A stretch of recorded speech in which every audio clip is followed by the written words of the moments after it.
Hey guys, Jerry here. Listen, I'm just stopped at a place called Telperi, and we're right on the end of a new motorway, stretch of motorway from Hamilton to Telperi, and got new highways being built all the time. But what I wanted to bring to your attention is that McDonald's franchise that you can see over there, and their service station here.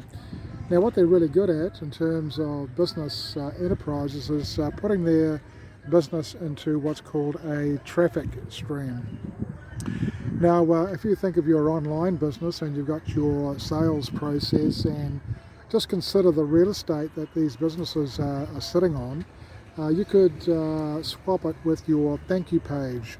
It's what's called an underutilized piece of virtual real estate.